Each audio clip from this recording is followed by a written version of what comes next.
The 20th century. The most frenetic and rich in change that mankind had ever known. 2 world wars, great social and political upheaval, extraordinary inventions, the birth of incredible methods of communication. The Church undergoes a period of crucial reform, to be enacted firstly locally and then universally. Books, magazines, radio, television and cinema are to become the new means of communicating with modern man. The hero of this revolution is a priest, who from the beginning of the 20th century will usher in this new communication in the Church, which will herald a religious editorial empire with a presence in 64 states across 5 continents. Father Giacomo Alberione foresees the Second Vatican Council 50 years before it begins.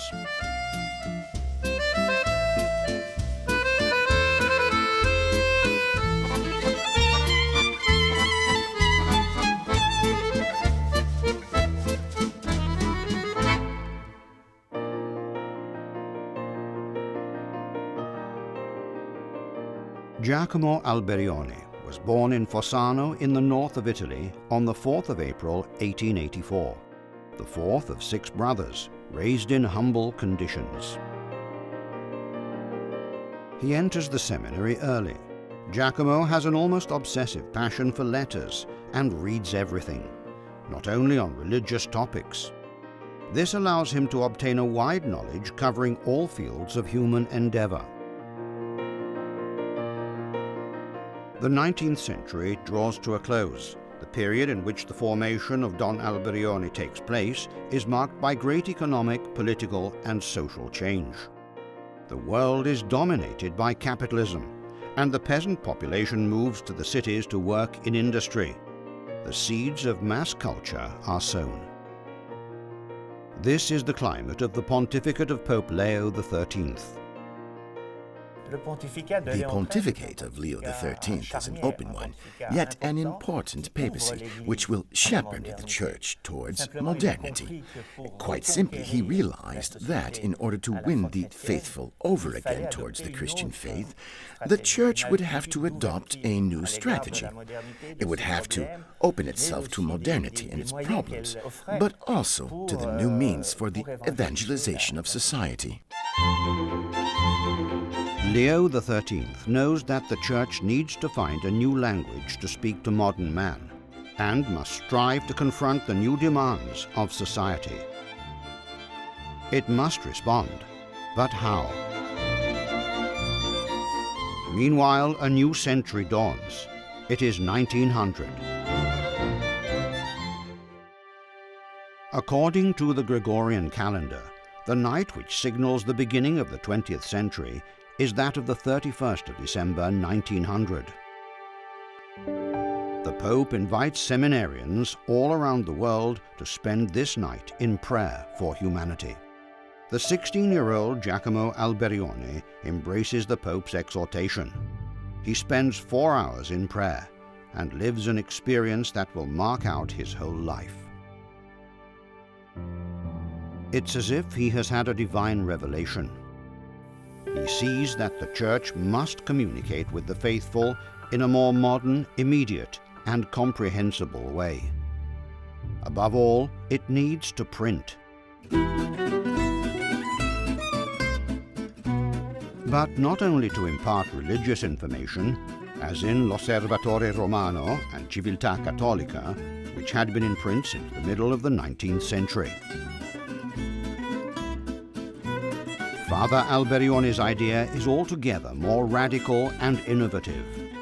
The Word of God, through books, magazines, journals, and all the modern means of communication.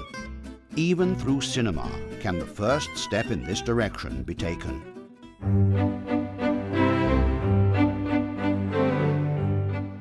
As far back as 1896, just a year after the first public projection by the Lumière brothers, the Church begins to make use of cinema. In order to dispel rumors of Pope Leo's declining health, a series of cinematic depictions were released of the pontiff appearing more serene. What we are seeing are the first ever cinematic depictions of a pope. Certainly, a little over 100 years ago, the only moving images we had of a pope were those 2 minutes of Leo XIII in the Vatican Gardens, while we now have direct live coverage of a papal visit. Dozens of hours of footage, sometimes in continuous, real-time daily coverage. It is a profoundly impressive thing. On the death of John Paul II, Vatican Central Television provided the longest continuous live broadcast in history, with 6 days of shooting. This will tell you the difference that has emerged over time in the way of being present through the medium of the moving image from a century ago to today. Pope Leo dies in 1903, leaving the throne of St. Peter to Pius X. 4 years later, on the 29th of June 1907, Giacomo Alberione is ordained as a priest.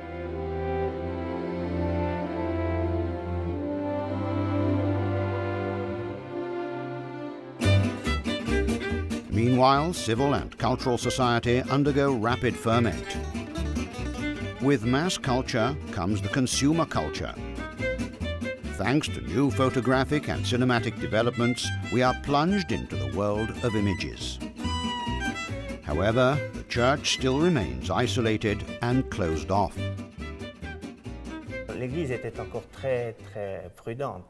The church was still cautious. It discouraged the faithful from reading sacred texts.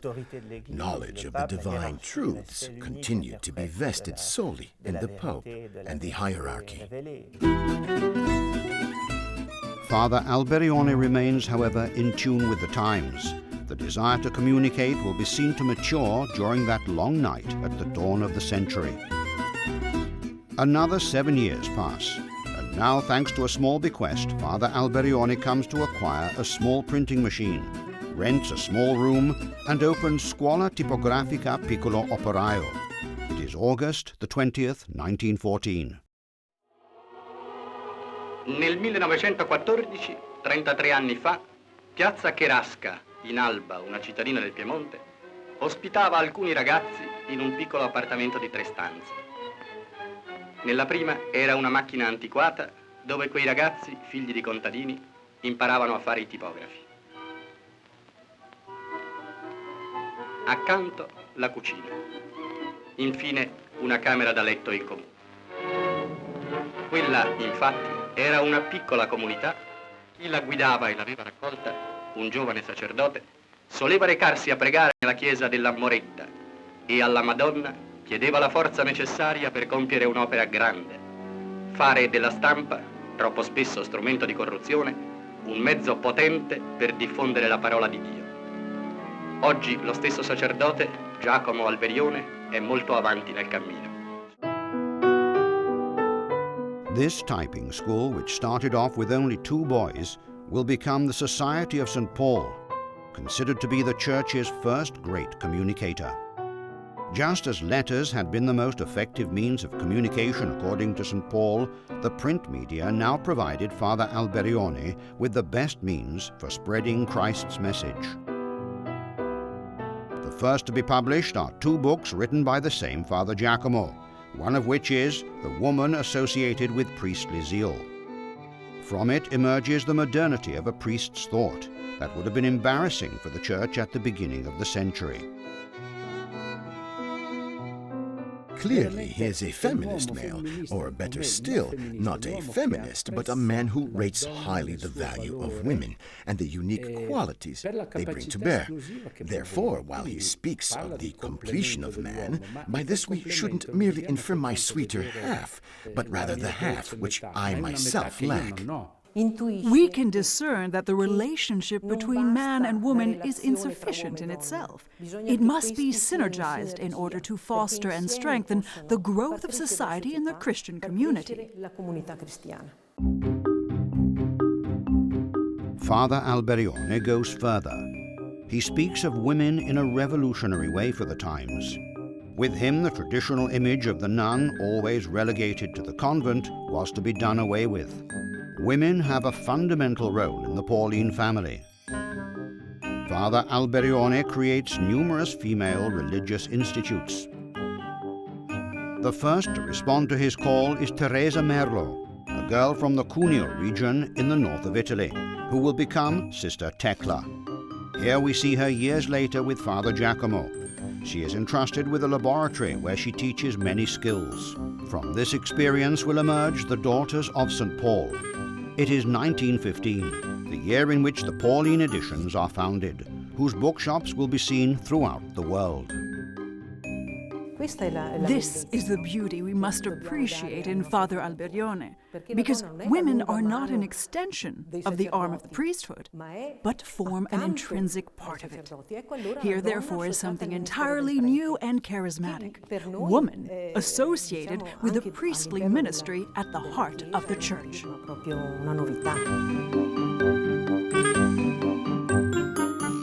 The nuns, often very young, deliver the magazines door to door by whatever means available, on a donkey's back, or more often by bicycles, regarded as particularly risky at the turn of the century for a woman, and especially for a nun because of the risk of raising her skirts. During these years, Father Giacomo launches the first edition of La Domenica, a little leaflet on the Sunday reading still widely distributed in churches today. A bold act at that time. During this time, in fact, priests and bishops were the sole individuals who could both organize the activities of the parish and read the sacred texts.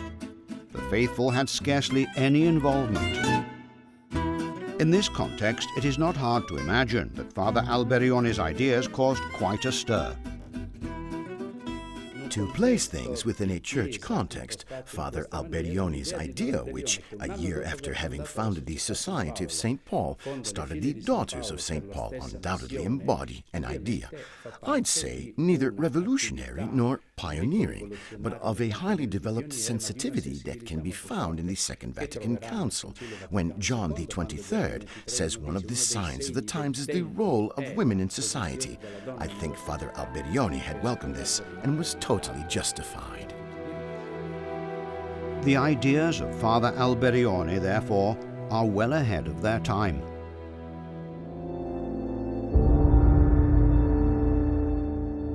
Following the assassination at Sarajevo on the 28th of June 1914, the First World War breaks out.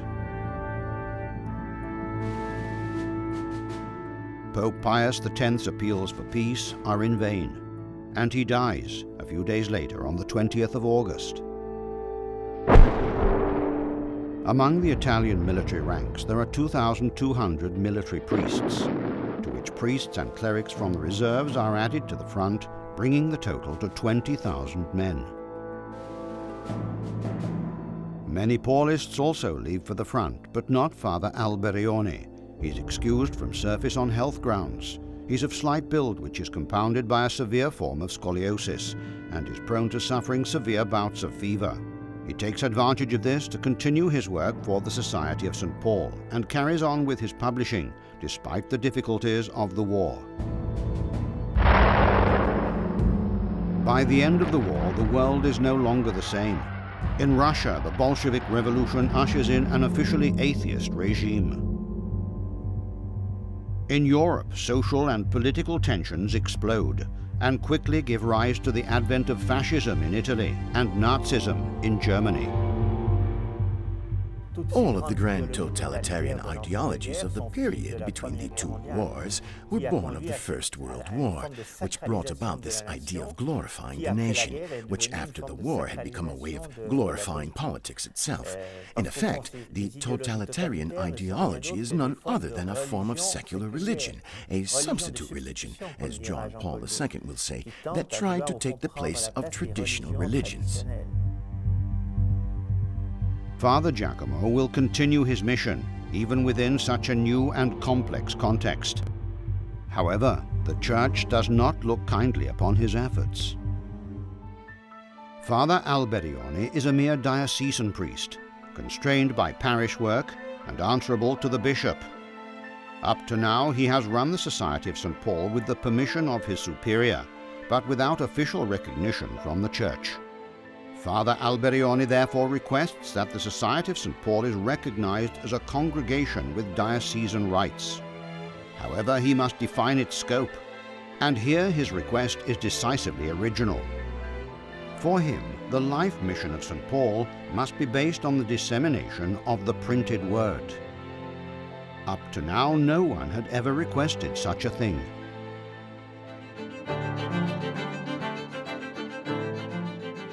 It is 1922. The Sacred Congregation of the Religious declines Father Alberione's request. Printing is regarded solely as a tool the Church can use, and not as a mission. Father Giacomo's work requires, however, great investment, and to be run like a business, and it seems that the Society of St. Paul can have a commercial character. The Congregation of the Religious are fundamentally right. The Society of St. Paul needs industrial organization, and Father Alberione seems out of context as a priest. He is a salesman priest. He will not, however, allow himself to be controlled by money. He sees it rather as a simple means to an end, even if at times he is found to be in debt.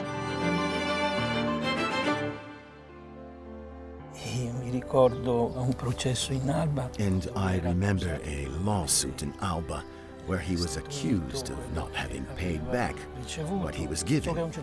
So at a certain point in the proceedings, the one who had accused him of withholding the money said, "Let's close these proceedings, otherwise we'll end up giving him more." Meanwhile, the work of Father Alberione continues to attract more young people who arrive in Alba in droves. The little North Italian town becomes the very seat of the Society of St. Paul. The confines of the original typing school are no longer sufficient. Father Giacomo purchases land on which he builds the first headquarters, the great temple of St. Paul, and above all, typing works. The difficulties are enormous, but do not deter him. Money is needed to look after the young people and for buying bricks.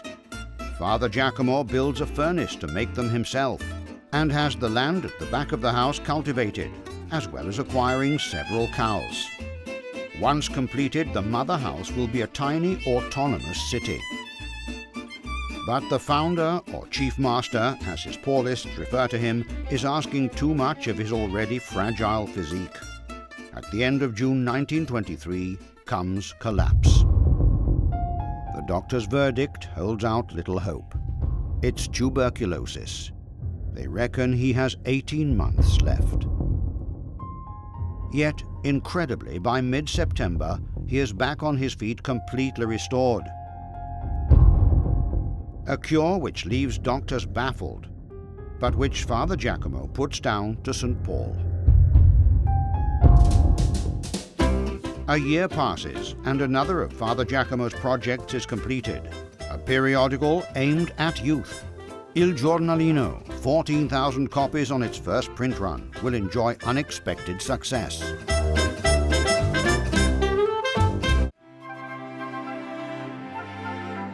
It is 1926. Father Alberione asks for the umpteenth time for recognition to be given to the Society of St. Paul as a religious congregation. This time, however, Pope Pius XI takes a personal interest in the case. Everyone assumes yet another negative response. However, Pope Pius XI declares, "We desire a congregation for good publishing." Finally, the Society of St. Paul is a congregation with diocesan rights. From this point on, the Society of St. Paul begins to grow at an ever-increasing rate. Father Alberione finds himself at the helm of an empire which extends beyond the borders of Italy. But it is indeed in Italy, the home of the Society of St. Paul, that Father Alberione has to contend with a serious problem: the censorship of the fascist dictatorship of Benito Mussolini.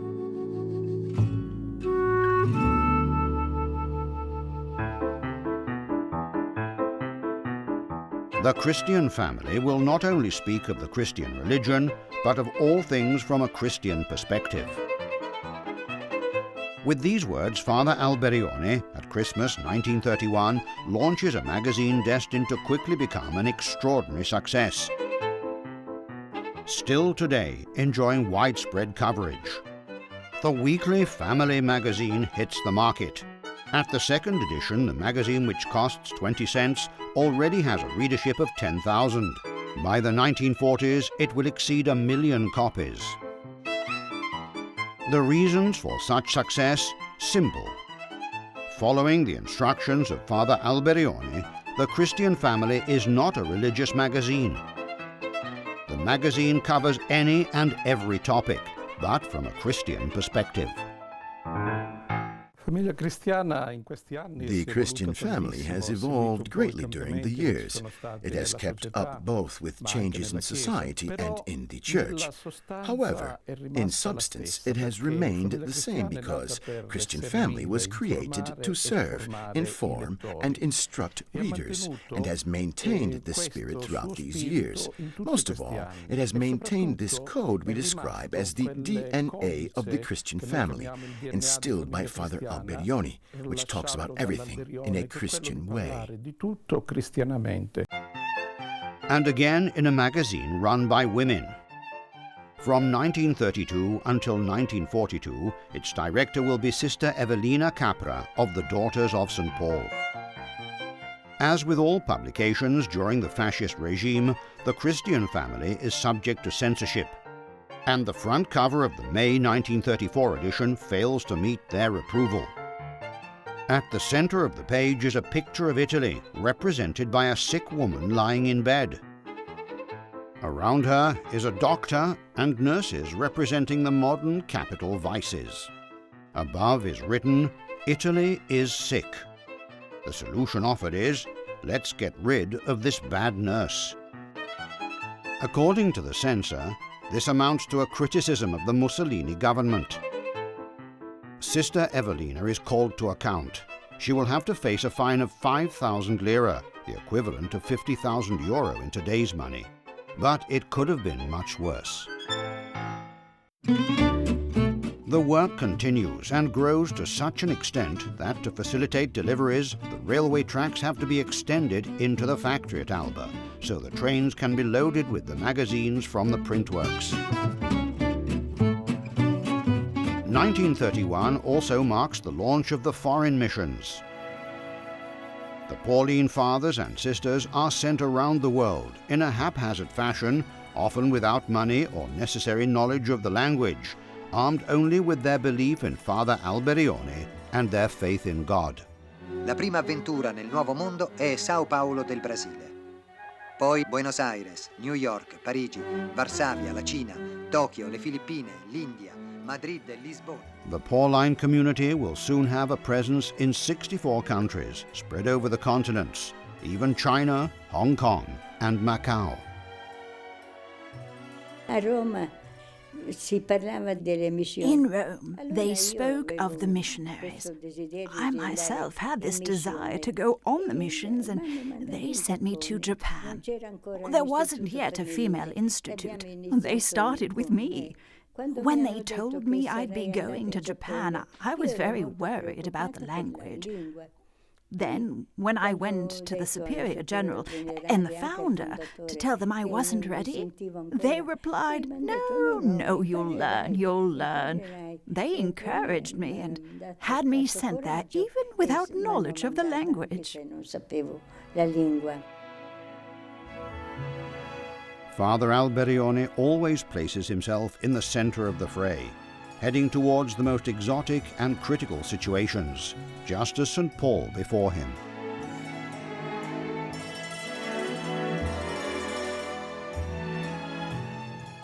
Una tipografia nelle isole Filippine vi dice l'estensione dell'opera, i cui centri sono fino ad oggi in 16 nazioni, dalla Spagna alla Polonia, dagli Stati Uniti al Brasile all'Argentina, dall'Asia orientale all'Egitto. Un Vangelo in carattere giapponese vi mostra le cure che si adoperano per prodigare nel mondo la luce della verità.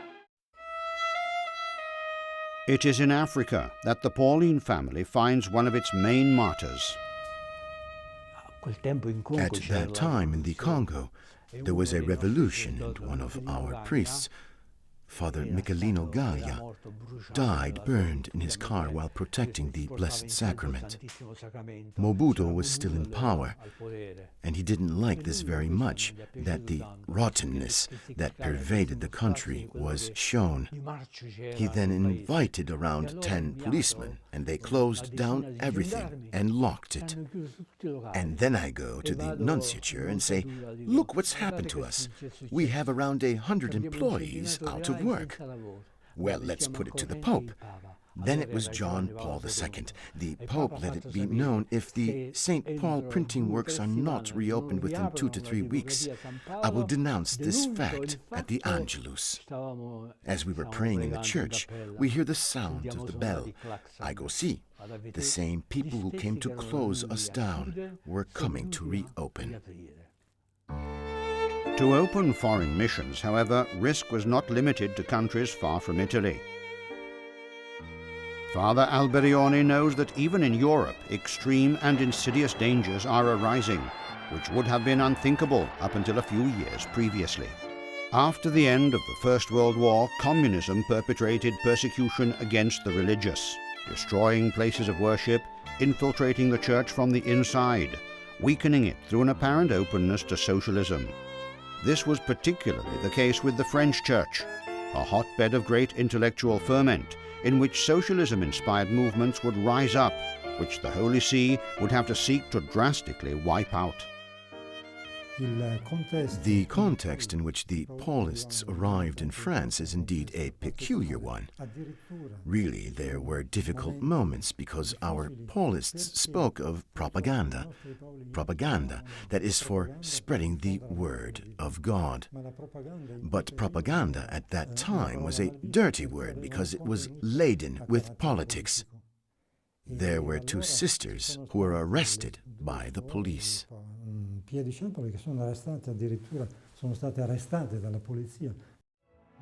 However, the activity of the Society of St. Paul couldn't slow down. And with the success of the missions and the publications, it was time for Father Alberione to embark on a new venture. Cinema. It is 1938. Molte grandi librerie per la diffusione. E già si pensa e ci si adopera ad un'altra attività, il cinema, l'occhio luminoso che aprirà tanti occhi. The Society of St. Paul officially enters the world of cinema on the 18th of March 1938, with the inauguration of the first cinematic society, the REF, Romana Editrice Film. To demonstrate the path they had taken 2 years earlier, the same Pope Pius XI, in his encyclical Vigilanti Cura, in which he states there is nothing more powerful today than cinema for influencing the masses. Catholics, added the Pope, must make the cinema a precious aid to the instruction and education of the soul, and not to its destruction and ruin. The printed word wasn't recognized as a means of evangelization, to which he then suddenly added something else. And he had the courage to launch St. Paul Film.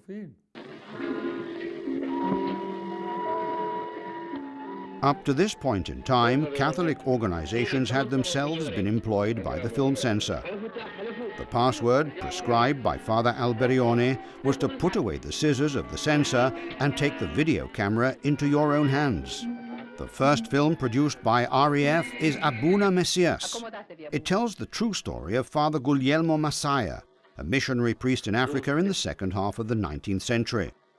The film is drawn from 3 years following the end of the Ethiopian campaign, and thus inevitably ends up justifying the fascist colonial regime. The director of the film, Goffredo Alessandrini, one of the most famous directors of the period, gives his best in the crowd scenes, lending it epic proportions.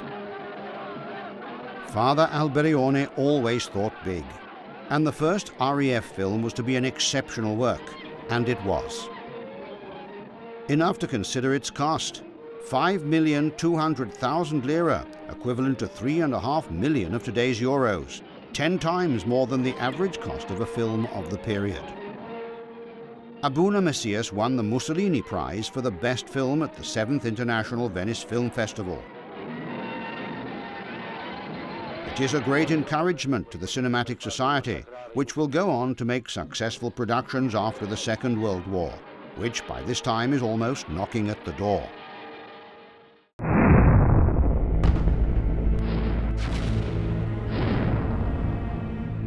Thus, Father Alberione, who had already seen the rise of mass culture, the dawn of the 20th century, and the Great War during his long life, is now about to witness the horrors of the Second World War.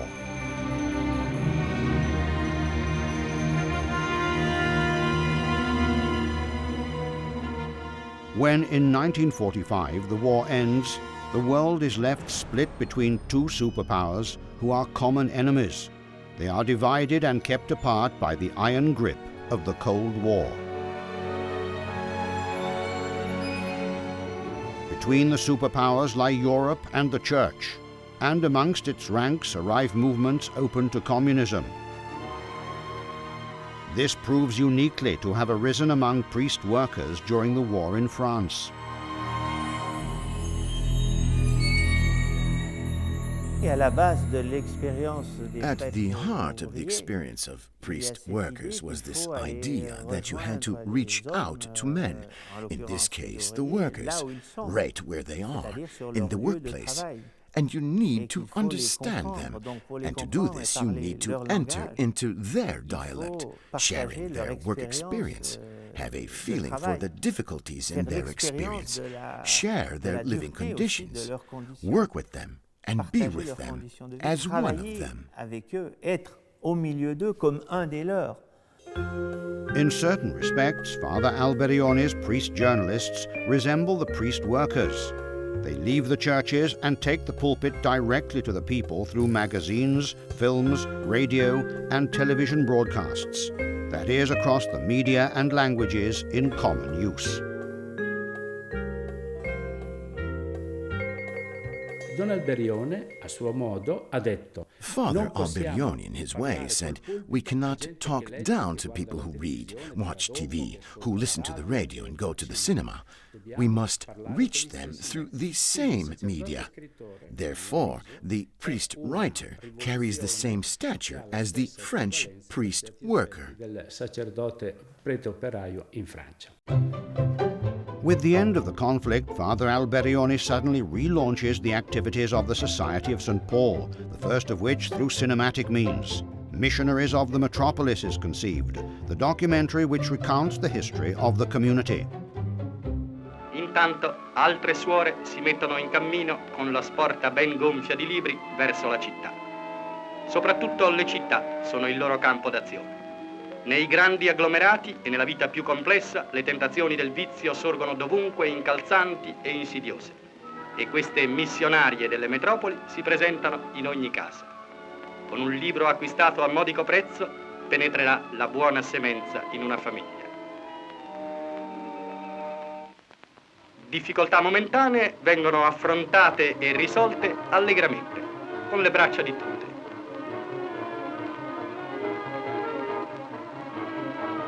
Per far più cammino hanno imparato a servirsi del cavallo d'acciaio. Entrano in un cantiere, in una caserma, per offrire una lettura che divertendo elevi lo spirito. E queste, che spingono le pazienti cavalcature, dove si troveranno? Forse in un angolo sperduto d'America, raggiunto soltanto dal telegrafo. Forse in Asia. E i libri della sporta ben gonfia giungeranno a quei popoli lontani nella loro stessa lingua e nel loro alfabeto. New films are released, such as The Little Rebel, produced in 1947, an account of the problem of the very young on the delicate theme of the relationship between parents and children. A moving film for families which makes one reflect.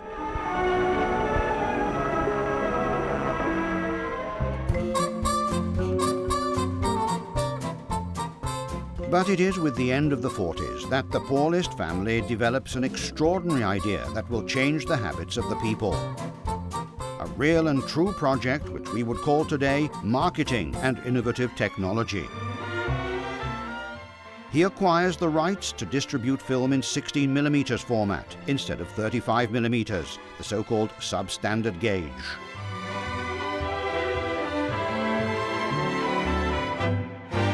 The reasons are both practical and economical. 35mm is both time-consuming and costly. On the other hand, 16mm allows for projectors and film which are altogether more cost-efficient and greatly accessible to both private viewing and specifically to parishes. The phenomenon really takes off. Loads of agencies affiliated to St. Paul's spring into being, which manufacture film and sell projectors. In effect, the majority of parishes possess their own cinemas. Scusi, ma cosa vuol dire catechismo in cinematografo? Guardi, si tratta di un'edizione cinematografica del catechismo. Non l'ha mai vista? No. Sono 50 documentari prodotti dalla nostra casa per spiegare la dottrina cristiana. Vuol vederne uno? Volentieri, grazie. Vuol seguirmi in proiezione? Come no? I remember many parishes which rewarded a young person who was a faithful mass goer with a free ticket to the cinema. So they went to mass to be able to go to the cinema. The parochial halls, along with the churches and the oratories, became an important social focal point, other than religious, which contributed to the formation of the next generation. They quickly blossomed in other countries, among them the smallest ones, where often they offered the only chance of going to the cinema and of watching a film.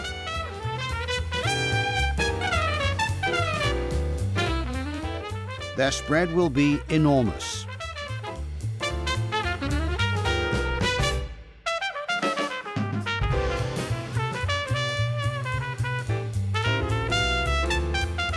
Meanwhile, Father Alberione continues tenaciously to follow another route which is still lacking to the Society of St. Paul.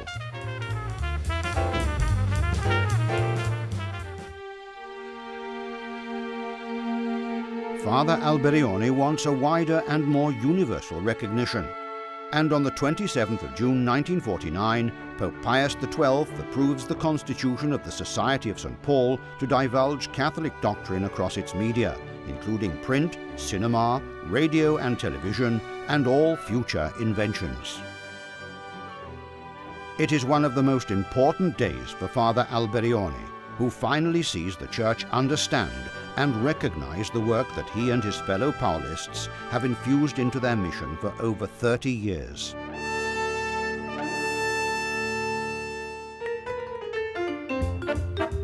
Meanwhile, following the difficult years of Reconstruction, the 1950s arrive, the years of economic renewal, soon ending in a boom. Western society is in complete transformation, with everything changing, from customs to daily living.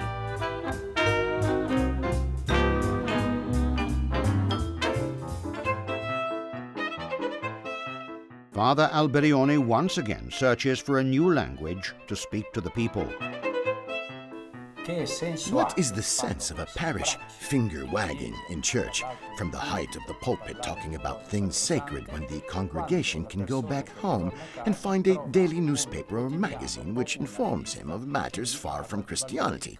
He goes on. The preaching value of this journal is much more valuable because you can find it in a different context. You can read it whenever you want. It stays in the memory. It stays written, and for this reason, this book is a real preacher. Quel libro è un vero predicatore. It is on the basis of these ideas, by the mid-1950s, that Così comes to be created. This is a magazine for the modern girl. Father Alberione reaches out for the first time to simple nuns.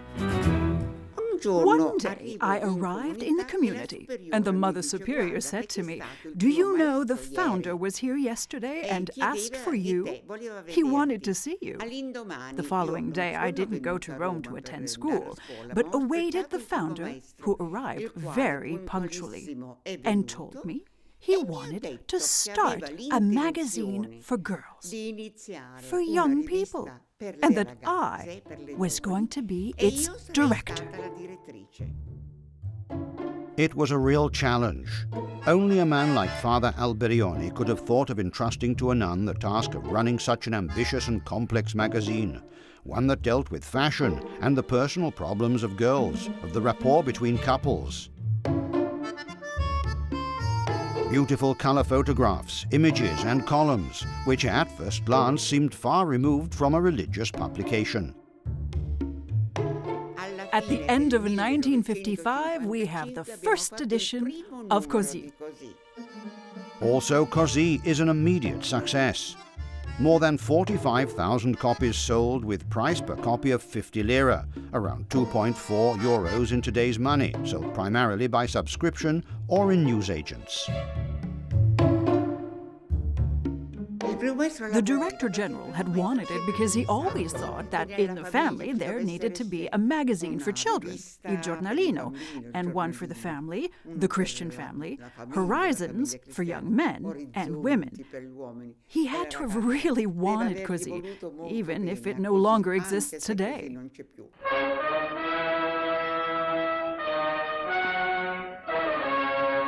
Ti saluto, o piena di grazia. Il Signore è teco, tu sei benedetta fra le donne. Non temere, o Maria. Meanwhile, the cinematic work increases. In 1950, part of a film which had replaced the old REF produces Mater Dei, a film on the life of the Virgin Mary, which boasts a singular first. It is the first color film made in Italy. Ai pastori giunti alla capanna, Maria presenta il suo divin figlio ed essi lo adorano. At this time, there isn't a single studio in Italy that can handle color film, so Father Alberione must complete the work in America.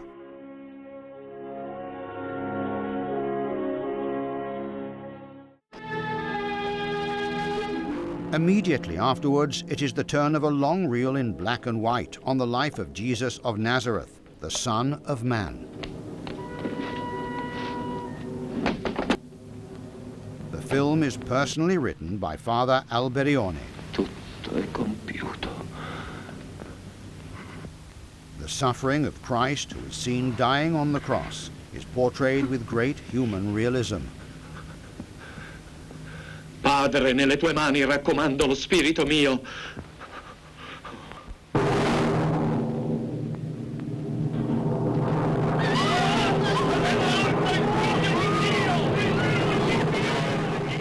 The subtle photography and extremely subtle special effects, given the technical constraints of the time, contribute to creating an atmosphere of the afterlife.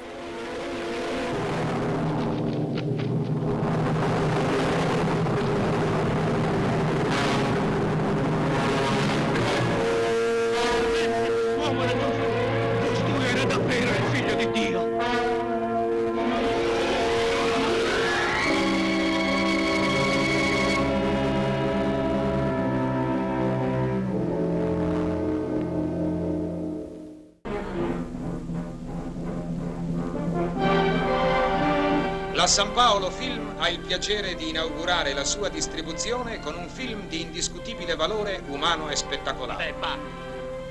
Abbiamo deciso che si faceva. E adesso ti tiri fuori come un bigliare. Oh! Rispondi?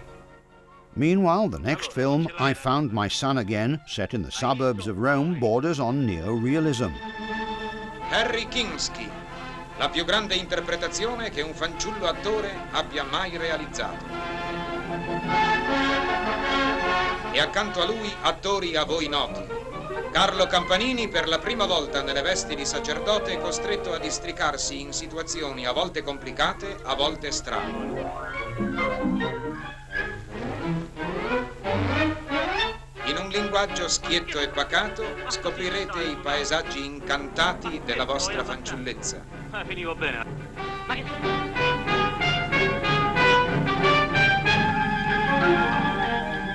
Uno stuolo di giovanissimi attori già affermati dà corpo e voce a personaggi veri, a ragazzi del nostro tempo. Ho ritrovato mio figlio, un film che non dovete perdere.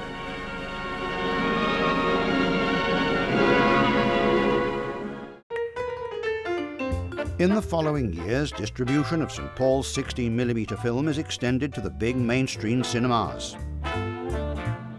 Thus, cinema buffs can have access to the films of Bergman, Bresson, Fellini and Visconti, new French and German films in the rooms of parochial houses, schools and cinematic clubs.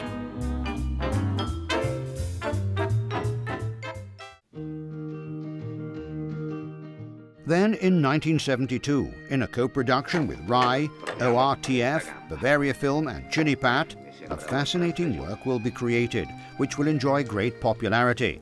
A 5-part series, The Adventures of Pinocchio, by Luigi Comencini. Aiuto, fatina mia, guardami in naso, cosa gli succede? Caro Pinocchio, ci sono 2 specie di bugie. Quelle che hanno le gambe corte e quelle che hanno il naso lungo. E le tue, per l'appunto, sono di quelle che hanno il naso lungo. Aiuto! Papà, dove sei? Aiuto! Il mio burattino! Pinocchio, figliolino mio, che t'hanno fatto? Che t'è successo, figliolo? Tutto nudo. Pinocchio! But let us return to the end of the 1950s. There is great turmoil in the Vatican. Pope John XXIII, who succeeded Pius XII in 1958, confounds everyone a mere 3 months into his papacy by convening the 21st Ecumenical Council of the Universal Church, otherwise known as the Second Vatican Council.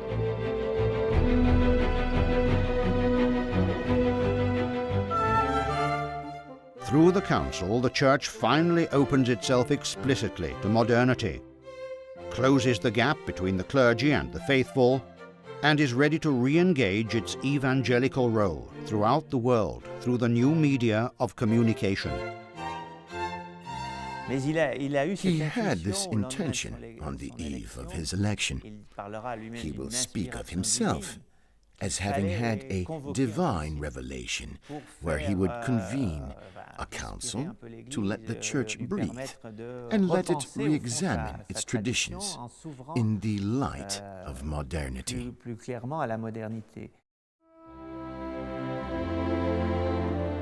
But John XXIII has been ill for some time. He dies following a pontificate of 5 years on June 3, 1963. He's succeeded by Giovanni Battista Montini, Pope Paul VI. The son of a journalist, he is greatly attracted to communication. The council is still open. The new pope takes up the reins and brings it to conclusion. Among his first papers are Decreto Inter Mirifica, or on the wonders of the new means of social communication. Finally, with the council, the Church enters the new age of mass media.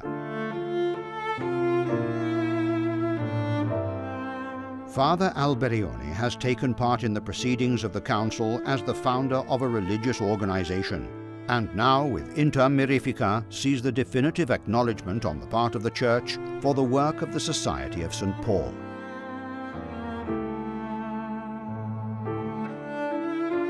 Pope Paul VI knows Father Alberione personally and holds both him and his work in such high esteem that on the 28th of June 1969 he grants him an audience in which he explicitly explains the esteem he has for the Pauline family. He embraces him while conferring upon him the Pro Ecclesia et Pontifice Cross. The entrance to the Vatican quarters are thronged by photographers and workers. These rare and precious images were recorded by a Pauline priest in an old hidden video camera. Dobbiamo al caro e venerato Don Giacomo Alberione la costruzione del vostro monumentale istituto.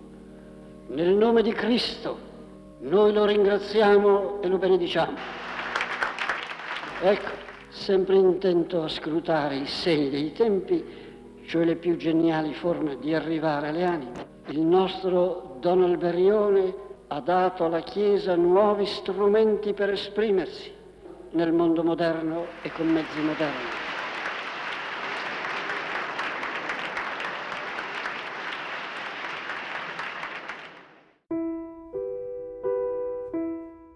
Rome, the 26th of November 1971. Pope Paul VI breaks with protocol and alters his schedule to assist the priest who he considers a friend in his last hour of agony. Father Alberione, already old and already plagued for some time with respiratory problems, dies the same day at the age of 87.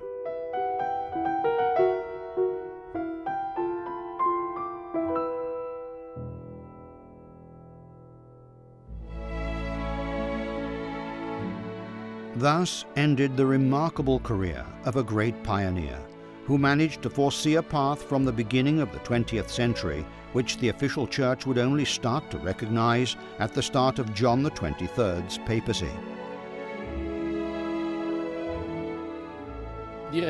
I would say that Father Alberione effectively rendered this incomparable service to the Church to help strengthen the capacity for and understanding of the media in its diverse forms in today's society, in the service of the gospel, and all of the positive values the Church proclaims.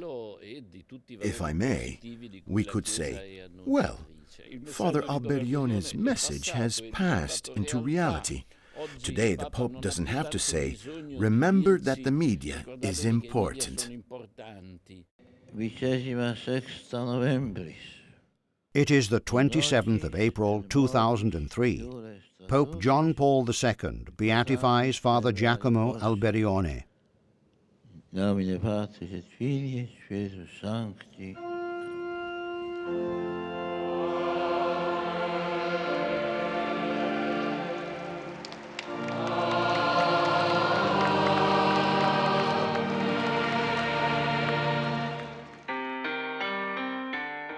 How the world has changed. Now the Church is open to all means of communication to speak to modern man about God, thanks to a new openness to people and great papal mediators, such as John Paul II. She is ready to conquer younger generations, the children of the digital age. So when Pope Francis reached Rio de Janeiro in 2013 for Global Youth Day, he found millions of young people waiting for him from every corner of the globe. Here the Pope spoke of a very modern theme, the new evangelization. Father Alberione would have done exactly the same thing, in his own way, a century earlier.